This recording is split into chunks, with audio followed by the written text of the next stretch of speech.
Okay, second time lucky. Yo, I'm rusty with this, man. Jeez, I'm rusty. It's been a while. It's been a while since I did this. When was the last time I recorded an intro, an outro for my episodes? It feels like half a year ago, man. Anyway, enough about that. Hey everyone, this is Mental Roots. Welcome back to season 2. I've been gone for a while, I know. What's been happening? A lot. Full-time uni. Finishing my masters. After this, no more education finally. But no, for real, like I'm enjoying my course. I do specialize in animation. I'm a visual storyteller.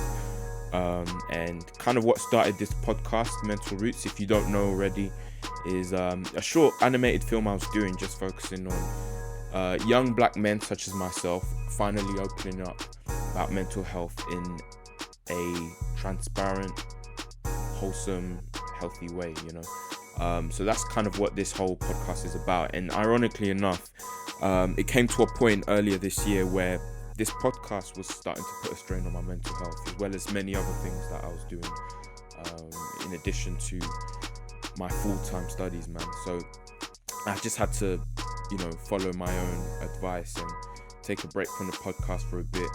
And I didn't want to start releasing episodes again until I had a team with me, So thankfully I've found someone to help with the editing, and they're doing a great job. And shout out to the team. You guys know who you are, man. Just thank you for putting in the time to help me so I can finally release content without having to carry the whole world on my shoulders at the same time.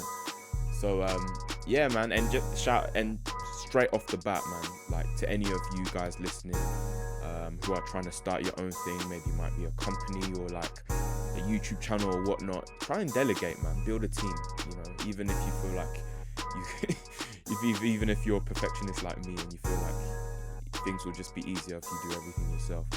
In the long run, you're kind of killing yourself, bro. You're draining yourself. The fun of what you do is gonna start, dwindling. So delegate, man. Delegate straight off the bat.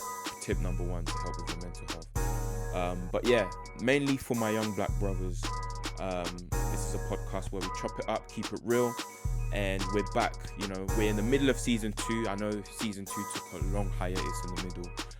So here it is, season 2, episode 9. And my guest today, this is part 1 of my chat with a guy called Terrel. So I met Terrel through a focus group, a black men's focus group run by Inside Out. So if you've been listening to the previous episodes, you already know about Inside Out and the amazing work they do to help people with their mental health, and they're especially great at resonating with ethnic minority young people. So shout out Vanessa again and the whole team. I had an interview with Vanessa, which is going to be featured in a short documentary that I'm animating. So if you want to know more about the original Mental Roots animation that the BBC has signed off now and the BBC are yet to release, then you can listen to the previous episodes.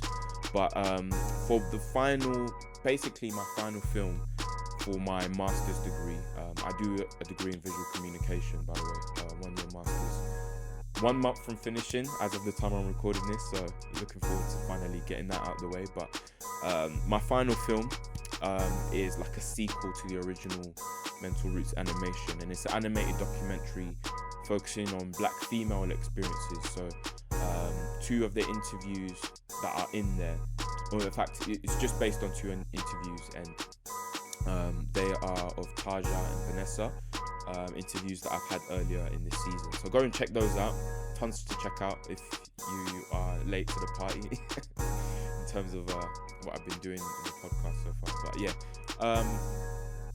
But so go catch up with those episodes, and I'll keep you guys posted on how the animation is going.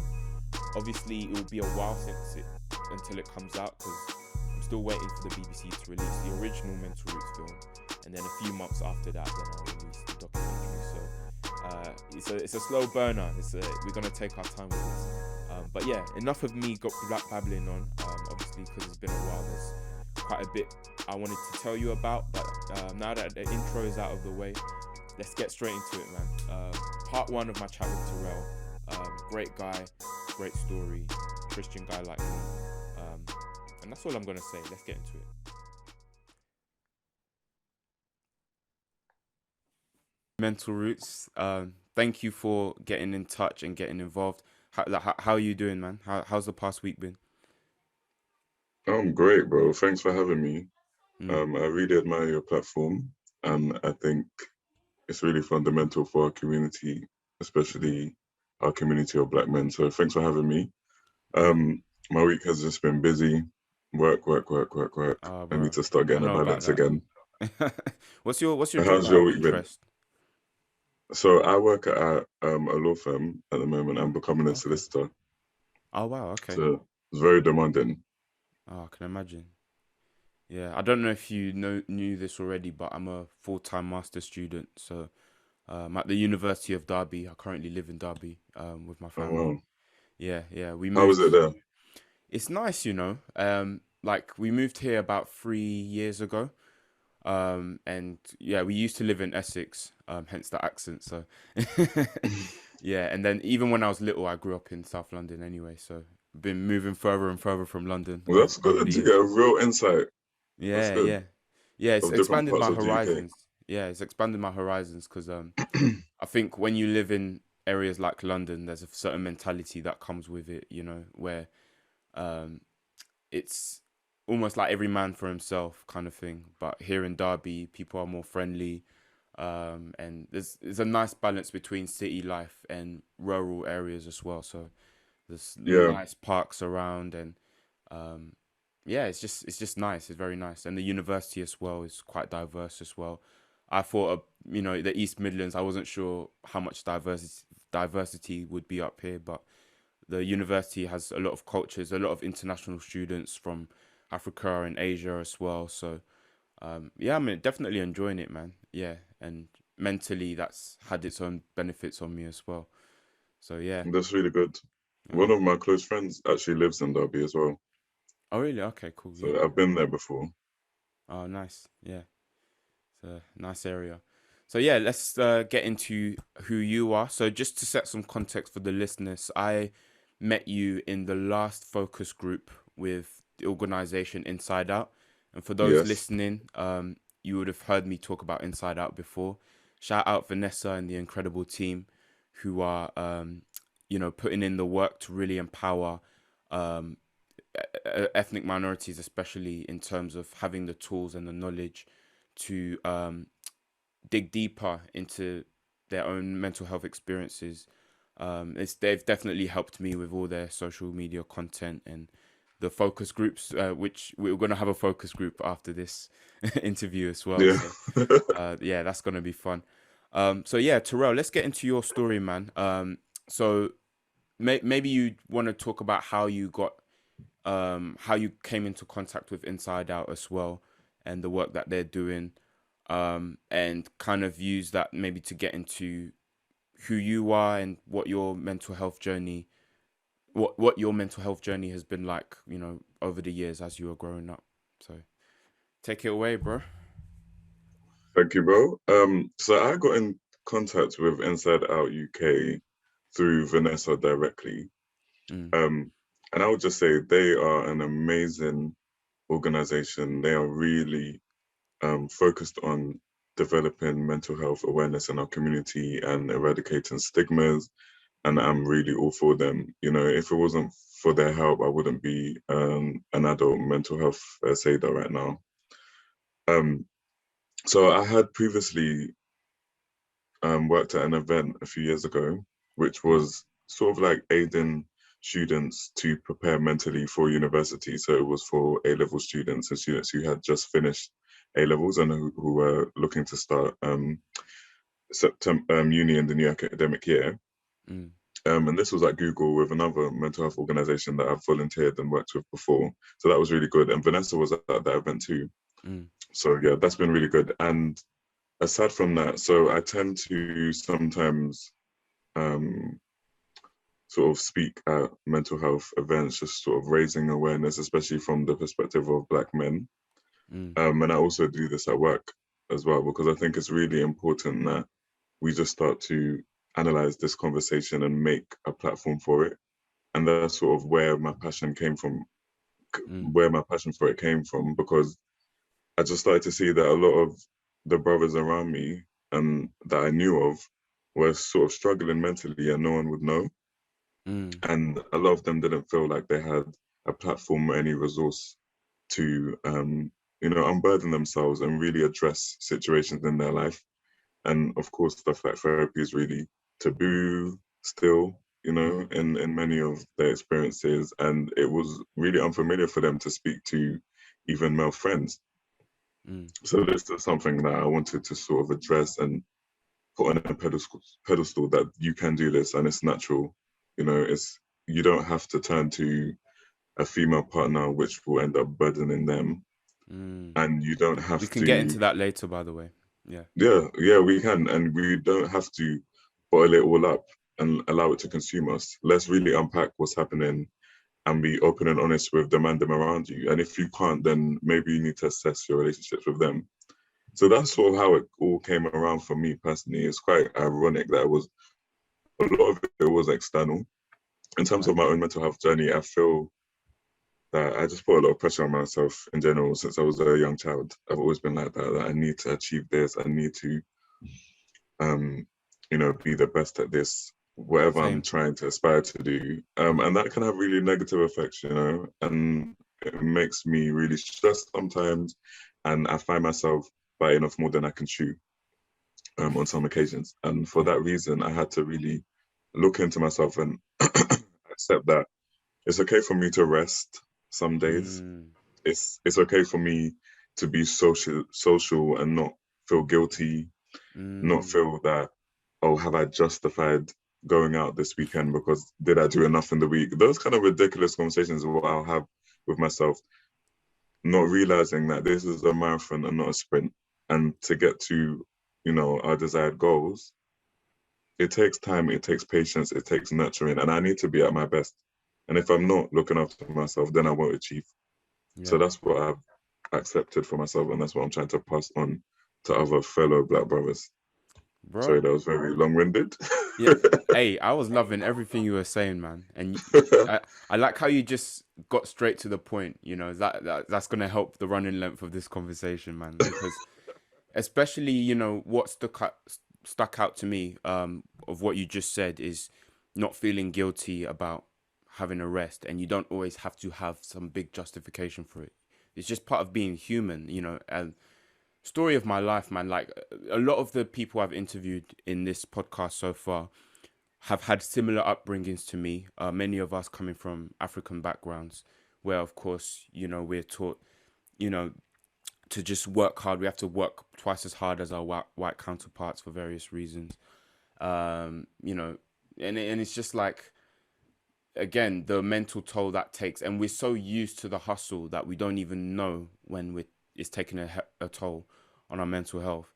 For me, it feels like my parents have always said work hard, but I've just taken it to a whole nother level that even they, are worried about at times.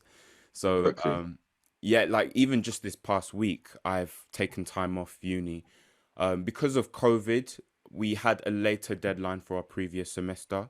So usually it would have been the beginning of May that we would have handed in, but they extended it by like 3 weeks or so. So it was last Friday that it was the deadline. But to make sure we don't finish the course too late, we still have to start our next semester tomorrow. So I've only had a week break, which normally it would have been like 3 weeks.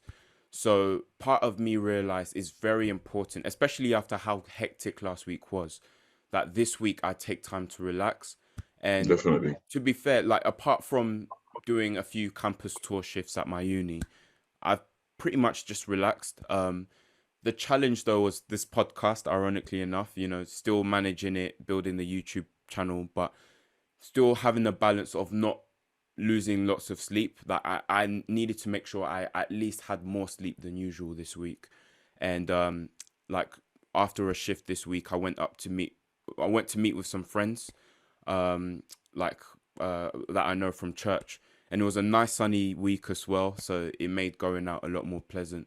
So as I had this good time, it really felt refreshing, to just appreciate the simple things in life, to appreciate the sunshine. And even yesterday, I had another shift, and I decided, you know what, instead of taking the shortest route possible, let me go for a walk, and I did an Insta live, and just enjoyed the sun. It's the simple things that can really help us. So yeah. Anyway, back to you, man. And so yeah, let's talk about, first of all, like, what area you grew up in. Are you currently living in the same area you grew up in, and kind of how did your surroundings and the school you went to influence your self perception growing up?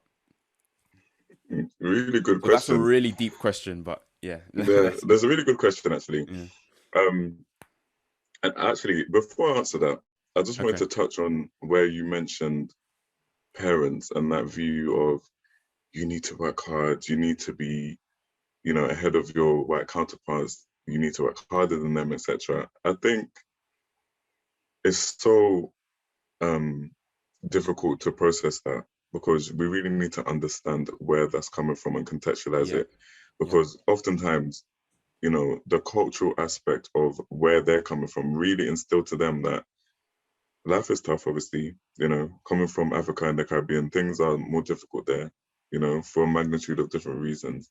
Mm, And for them, working hard is all they know.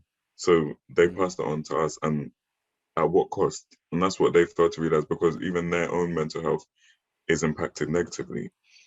mm, So it's something that us as the younger generation needs to actively be open to talking to them about. Whether they listen is a whole different story, but it makes it easier on us to understand where that line of thought is coming from. And I just thought it was really important to highlight that. yeah. Um, but in terms of where I've grown up, so I've always been from South London. Mm, And I grew up specifically more in like the Clapham and Brixton area, mm. but I've lived in Vauxhall for the last 10 years. Okay. And in terms of schooling, I would say so. My primary school years was just blissful, and I'm sure everybody's was blissful. You're really young and innocent, and everything is just a game. Life is just a game, and sunshine and TV, and you know. Mm, And secondary school was a good experience too. Don't get me wrong, mm, but for me personally, I really think that secondary school comes with so much, um, and it can really negatively impact somebody's mental health. For yeah. example, I personally feel like same-sex schools are really unnecessary. Might be Really? an I unpopular went to an opinion. all boys secondary school, actually. So. So did I. I went to Oh all wow. boys secondary school as well, and ironically, they changed to mixed school in the final year. Oh, okay. But I went to all boys secondary school for the majority, so from year 7 to 10. Okay. Um, and I just think, obviously proximity, location, London culture is all aspects to consider too. But I think it's just not representative of the world. It's not a microcosm of work life. It's not a microcosm of society at wide. Mm, And I just think it it increases your interest in the opposite sex, in my view, because I think a lot of parents would think, I'm gonna send my kids to same-sex schools for them to focus. And for me, it was, you don't you getting distracted by girls. mm. But we was at girls' schools all the time after school because there's no girls at school. So you know what I mean? You're Yeah. looking at you're Yeah. looking for opportunities to speak to them more. Yeah. I feel Yeah. like I had Yeah. access, or I tried to get access to way more girls than if I had gone to a mixed school, because it would have just been normal there in my classroom and stuff like that. So I think there's just a lot to consider. And even, specifically from a boys' school, girls will have their own view of going to a girls' school. But from a boys' school, I think it just sometimes comes with so much for different types of people. There's different types of men. And I think when you're so young, you're a teenager, your mindset isn't as evolved, you forget that. You feel like Mm. there is one type of man and the man should be this way. And I think Yeah. any person who doesn't fit that mold has a negative, view of school, and that can impact their mental health. I saw that at school a lot of times with different people. They didn't fit certain molds that was expected at our school. And then you have the other end where certain men just felt like they had to be hyper masculine and overly boisterous to exert themselves. And it's just like, in hindsight, you're just thinking, you really didn't need to do that, bro. You're probably pressuring your own self. You know, Yeah. you that's probably something you need to unpack in your own life now, years later. It's just, I just think, I don't know. I'm not saying these issues won't exist in a mixed school, but I really think they're exacerbated in a same-sex school. Yeah, yeah. I relate to that, to be fair. Now, for me, I just felt like I couldn't get away with anything. So like it didn't even cross my mind to go to, because there was a nearby all girls school, right? Where I was. But it never even crossed my mind to try and link girls after school, because I just knew like mum and dad wanted me home by a certain time, and I knew I couldn't hide the truth from them for too long. So I just, No, of course, I was the same. yeah, yeah. But I So mean, like social media, you was yeah. on Bebo or whatever it was at the time, MSN, looking Oh for yeah, girls to talk to. And do you know what I mean? Where yeah. maybe it wouldn't be such a urge if they were at school with you. Yeah, yeah. That's I what kind I of think. felt that too, to be fair. I had a lot of curiosity, and Yeah. I guess I was lucky because I found a lot of creative interests in school to occupy me. But if it Mm, wasn't for me staying busy with all those different things, I would have like gone crazy probably. yeah. So,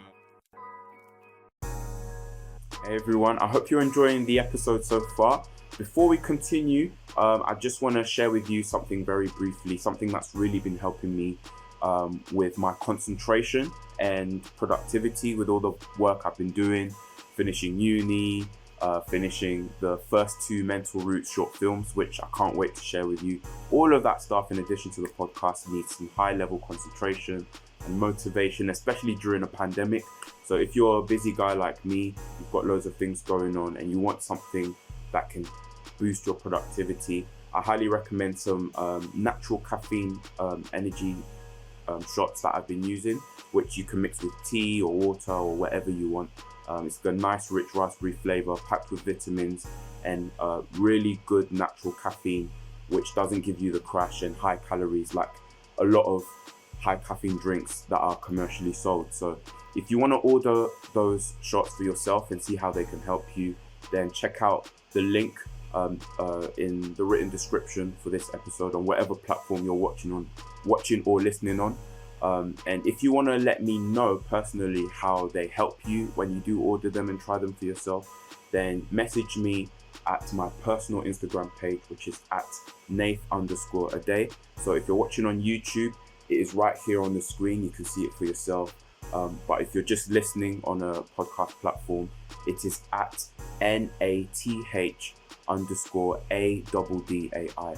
Message me there to find out more about that product and any other products that I've been using, because I've been using other products as well as different workout techniques and things to help improve my physical health, which in turn improves my mental health. So thanks for listening. Let's get back into the episode. Enjoy.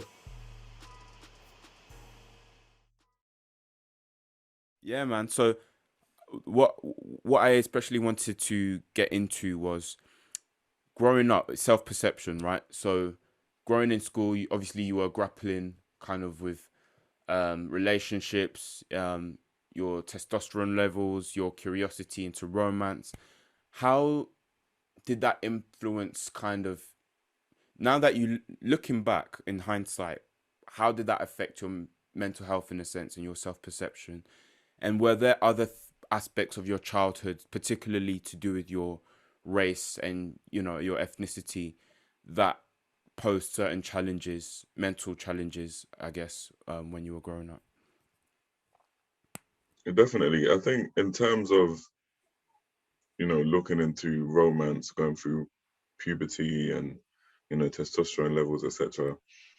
I think back then, when you're so young, again, you're impressionable. I think the views of others really impacted me way more. Mm, And mm, even positively, if girls was interested in me, when we was younger, year 9, year 10 or whatever, it was a big deal. mm. Which I didn't make it known to them. But internally it's a big deal, It builds up your self-esteem. And It gives you character, Mm, sort of navigating that world because it's new, it's unfamiliar, it's a whole new aspect of your life. Um, but I think now that I'm older, or as I got older, it was just way more looking within, finding that peace within, and I think that really helped mm, my mental well-being. And I'd advise other people to try and have that view now. If you have external validation, it's a bonus, but you really need to be happy with what you're doing and who you are mm, within yourself. So that's why I'd say how it's changed and impacted my mental health. mm, And in terms of cultural change as well, it's a lot because you're a young person trying to focus and navigate this world, and you have so much different views of what's expected. You mm, know, so you grow up and you have pressures from school, you have labeling, you have disproportionate responses to your behavior. mm-hmm, You have mismanagement from teachers because I often found that even now, young black boys especially are really energetic and boisterous, and they need to let that energy out. mm, And I find that teachers are not able to deal with that, especially when they don't look like us. So yeah, that impacts a child's mental well-being, and that can impact their academic life. mm, Um, and I have personal experience of that growing up. Teachers didn't know how to navigate my behavior. My work was always done and my academics were good, mm, but it was always he's disruptive, he's challenging to deal with. And my parents were like, well, maybe the work needs to be more challenging for him. mm-hmm, If he's breezing through the work yeah, and then disrupting other people once he's finished, maybe it's not stimulating enough. And when they started to give me more work, then my behavior improved. But I think a lot of those things have cultural aspects and race really interwoven in the situation. And I think as well, just growing up, understanding that there is you know, and navigating that. If you have friends involved, if you have cousins involved, your proximity to that, how easy it could be if you changed your focus and how your life would change. I think that's also something that impacts, mm, young black boys depending on where they live and what they're exposed to. And even more so now for the younger generation who's seeing it all the time on social media. mm, When it was our day, it was more hearing about it and I guess kind of seeing it around, if mm-hmm, that makes sense. But it wasn't so in your face now. You can't escape it. So it's all different aspects that can affect your mental health that all have race and even class mm, involved in an intersectional manner. mm, yeah, yeah, for real. So let's get into obviously secondary school. And then from there, when do you what are your earliest memories of hearing about the term mental health? And Mm, kind of your earliest memory of that. And what's the mm, difference between how you defined mental health when you first heard it versus how you see it now? hmm. I would say that mental health as a concept wasn't really introduced to me until very later on, I would say. I think it was Mm, more, when you're younger, you hear about stress, someone's stressed, or on the opposite end, this person is mad or they're crazy, mm, just really disparaging views of them. Um, yeah. and I think probably my earliest memory of like mental health was probably, around A level time. I Mm, think that was when it started to sort of come up as something that people should address. But even then, I still didn't really know what it is. mm, At the time, I felt like it was something negative. If you have mental health, it's something negative. You need to be yeah. seen by someone. There's something that needs to be addressed here. Whereas now, my perspective is completely different. Mental health is just your well-being and psychological, Mm, welfare, and emotional welfare. That's what it's about. And I think just as the physical body can have ailments and get a cold, your mind needs to be nurtured and looked after too. So that's how mm, it's sort of changed over the years. yeah. Yeah, that similar for me as well. And Vanessa included, I've had quite a few guests who have made it clear that mental health in itself is not bad. You know, there's physical health and then there's mental health. You know, Of course. and so again, it's destigmatizing the term. You know, you can have good mental health and bad mental health.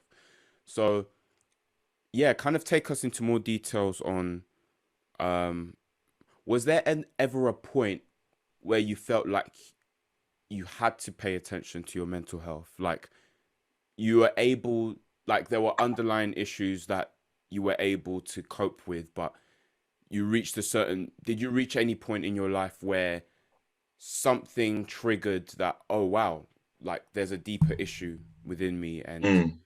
I really need to pay attention to my mental health? Was there anything that kind of triggered that realization? Yeah, I mean, Or was it like a gradual series of things? I think it's really interesting because I've always sort of been a high functioning individual, even when I feel stressed, which is, can be bad. So I think it takes me a lot to really analyze self and look into how I'm feeling. But I Same. think it's bad. It can be bad. I think Yeah. my probably when I started to really look at things is maybe towards the end of secondary school. Um, I mean, by this time, it just weren't as good as it was before. The stress from academics, the the stress from just the navigation of school, the people as well. There was so much different things going on towards the end of my secondary school life. Like I was somebody that I used to mess around in school and be silly sometimes, yeah, a lot of the time. But I was but I was never somebody that was like, for example, um excluded or anything like that. I was never somebody that was always in fights or anything like that. And when I was in year 11, towards the end of year 11 at that, I was excluded from school um, because I got into a big fight. The teacher got involved. We didn't even stop, the boy and Mm. I who was fighting. Wait, what year And was this? I, If you... the 11, Oh yeah. Oh, so the final, important year, yeah, man. exactly. And I ended up in a center. No one could, my parents were so flabbergasted. They couldn't believe it was me. Mm, So that's when I started to realize, whoa, you're mm, stressed here, obviously, and you don't like necessarily come in here anymore, but you're not addressing that or looking into it. You're just going through each day like nothing's happening. So any minor thing that comes up, you're switching out on the person or mm, the thing involved. And that's what was happening. So it took that extent for me to look. And even I don't even think at the time I really understood that. It's like more in hindsight. mm. But it took that extent for me to realize, right, there was something going on there that I needed to just look into. And I just think it was just the whole pressure of school at the time. School was amazing up until that point. But I think towards the final year, it was just like, I'm done with this now. Like, I'm ready to leave school. And do you get what I mean? And I think Yeah, yeah. I just didn't deal with that well as a young 16-year-old person. Mm, yeah. Okay, so where did you go from there? Like how, what did you do after secondary school? Um, like, yeah, let's just take us chronologically. It's basically your whole life story, man. So I appreciate your, Oh. I appreciate your transparency, bro. Yeah. We dig Um, deep on this podcast, so. I can see that. It's so funny as well because I'm quite private, But Mm, um, so when I left secondary school, I went to a sixth form college, mm, um, which was a great experience. I actually cannot emphasize enough. It was such a good experience, even though it was only 2 years. It was really good. mm, I picked up some really good friendships, and I think a lot of them will be lifelong. mm, Um, but what would I say? I think in the first year, I was quite drawn. I think I was just to myself, because obviously finishing off with secondary school, everything's done, and now going into A levels, thinking to myself, well, the end result is going to be university. Um, mm, I guess I kind of need to focus. And I went to a I went to a college that I didn't really know anyone either. Only one mm, person came from my secondary school. So it was like I was really starting afresh. mm. So I was kind of like more to myself in the first year, especially the first half. But then Yeah. after that, my things just started to go well. Like generally, at college went really well. My grades were good. as I said, friendships were good, experiences were good, and a lot of the people there were, you know, Black and Asian, or Latino. A lot of them were from ethnic minority groups, and that was sort of like familiar, I guess, and comforting in certain respects. So I just had a really good experience all around, to be honest. And then after that, went on to university.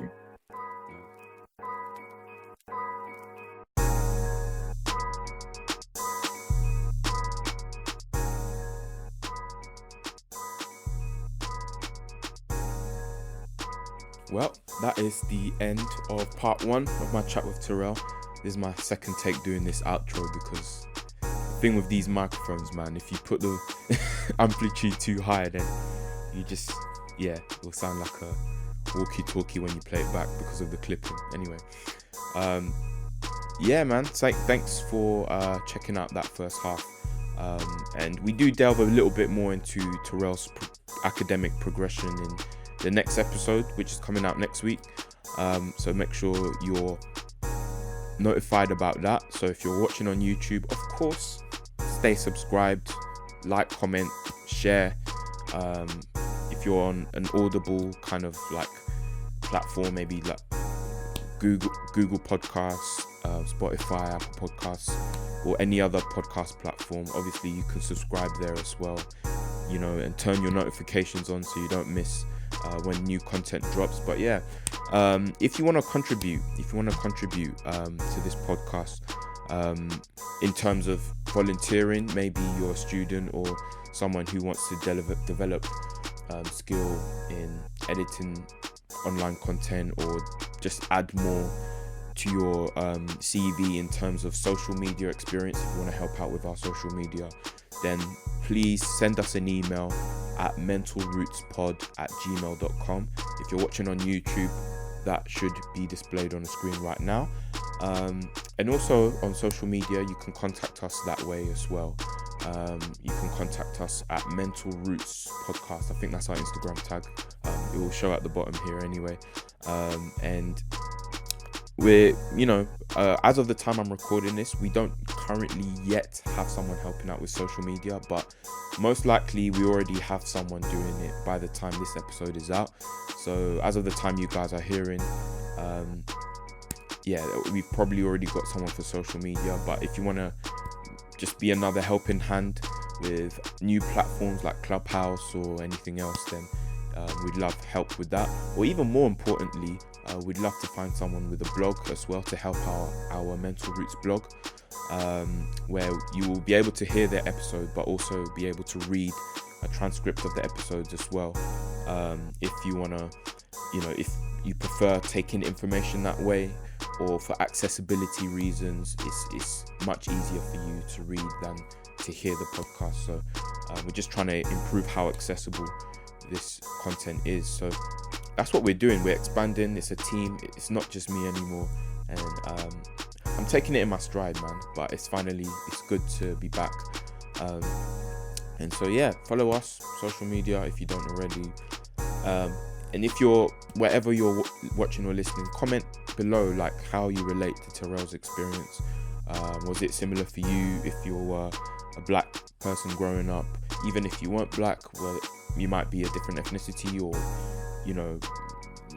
we're all different. We all have various things about ourselves that contribute to our unique experiences. So let me know how you relate to the content, what stuff you think could be improved, what other additional nuanced conversations you want to be represented here.